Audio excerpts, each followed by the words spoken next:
Hey, what's up guys, it's Theo from Fino Concept. So today I'm going to show you how to sync or match up your video with the sound of your audio, making it a lot easier to edit. Now, if you're someone who uses videos a lot and beats a lot, in some cases like myself, I edit wedding videos like all the time, creating wedding trailers like all the time. So if you're someone within this category, then this video is going to be helpful for you. So let's just get started.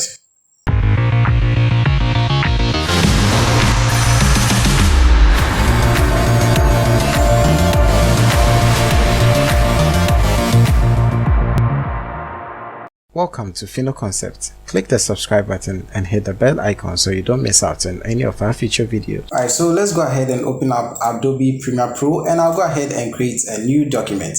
I already have my files here, so this is what I'm going to be importing in. But before that, let me just change the position of this document. Premiere Pro 15, select. Let's call this Untitled Tutorial, or probably sync tutorial. All right, so here we are. What I'm going to do is I'm actually going to import all my clips in here like so. Now, to make this a bit quicker, I have already selected all the clips I'm going to be using. If you are not so sure, then probably you have to select them one after the other, but these are the clips I want to use for this tutorial, so this is what I'm going with. And one more thing, I also have in some downloads from here. I just downloaded this from YouTube Diary so that I don't get any copyright strikes. Okay, so let's go ahead and go through. I think I'll select just the first one and just drag onto the timeline right here to create a sequence. Now I'm going into the sequence settings and I'll change this from 60 frames to 30 frames probably, so 29.97, and I'll just click on OK.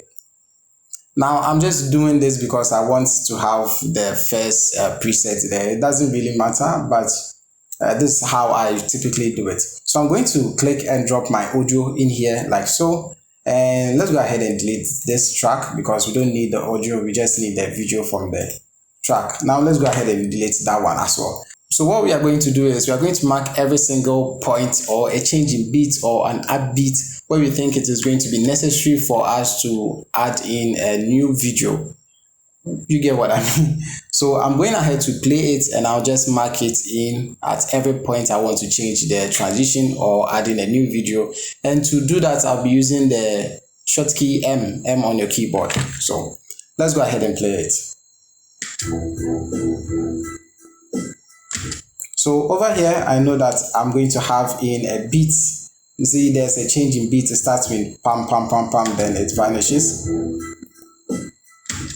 Alright, so somewhere around here, I'm going to press M on the keyboard and you notice that it creates this green mark over here. Then I'll just continue playing it until I'm comfortable. So I'll just be pressing M a couple of times just to get those markings.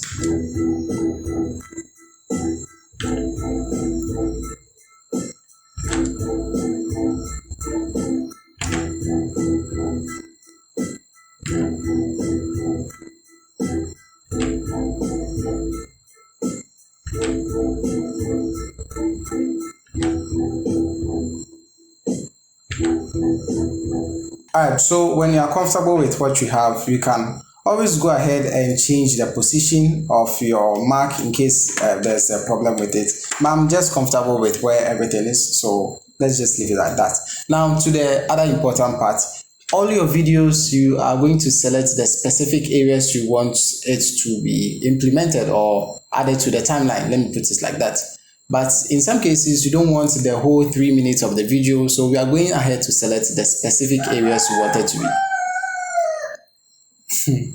The specific areas we want to add in our timeline. So let's go ahead and play a couple of videos and I'll add it in there. Now, I should probably mute this because I don't want any of the sound from the video playing. So somewhere around here. Alright, so I'm going ahead to create what we call an in point. Now you can use this mark right here. So this is going to create a mark in, and when you want the video to end, you create a mark out, which is this key right here. this icon right here. So instead of using the icons, you can always use I for mark in and O for mark out. So I think somewhere around here, so if I go ahead and play, somewhere around here is just fine. Yeah, this is what I'm looking for. Now I'll go ahead and select the second clip, also go through, I think somewhere around here. So I on my keyboard, over here O, so mark out and mark in, or the other way around. I think somewhere around here, so mark in and mark out, and I'll do the exact same thing for probably this area as well. So I think something like this is also okay. Now you don't necessarily have to open the videos one after the other. You can just hover over here, then when you feel that this is the place, you just press I, select press I, and just go through, press O. So you don't have to go through like one after the other. So I, and probably somewhere around here I press O. Now once you are done, this is quite important, you send your playhead to the beginning of the video.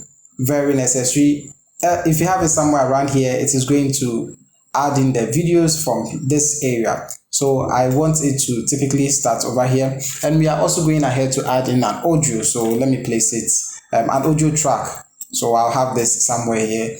The reason for this is Adobe Premiere Pro is going to add in both the video and the audio. So if you don't add in a new audio, it's going to be overlapping what we have in here. You know what? I think I should probably just show you. So let's go ahead and select all our video clips. So this is it. I'll go into clip and make sure you click on automate to sequence.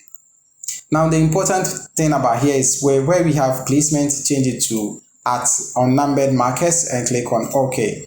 Now this is what I was talking about. You see it has replaced the audio we have in here, and this is not what we want. So what we have to do is just add in an audio track, then pull this to the bottom, and probably that is it. We also notice that the video was starting somewhere around here. That is not what we want, so we have to have the playhead at the beginning. Now let's do it one more time. We have all our clips selected. Go to clip, click on generate. Oh, I still have my audio waveform active, so we still have our videos selected. Go back to clip and click on automate to sequence, then change this to overwrite edit. I think probably that's all. Placement is set to at unnumbered markers and click on OK. So this is what we have. It creates all the video like so. I should have probably added a marker here, but you get the point. So basically that is it. If you go ahead and play this, let me mute this audio from here. This is what we get.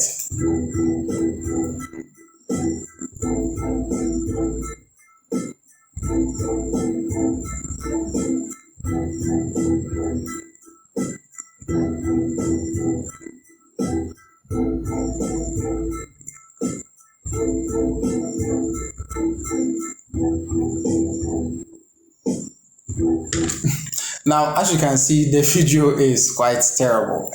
Even though I was using a gimbal and all, there's still a little bit of shake in it. So what I'll typically do is I'm going to change it to a lower frame rate. I shot this at 60 frames per second, so I'll just slow it down about 40%. I'll slow it down to about 40% so that we get like 24 frames thereabout. So I'll select all the clips, right click, and go to, I always use the keyboard shortcut, so sometimes I forget, speed and duration, and I'll set it to 40 or probably 41%, and just click on OK. Now this is much more slower, and this is what we get.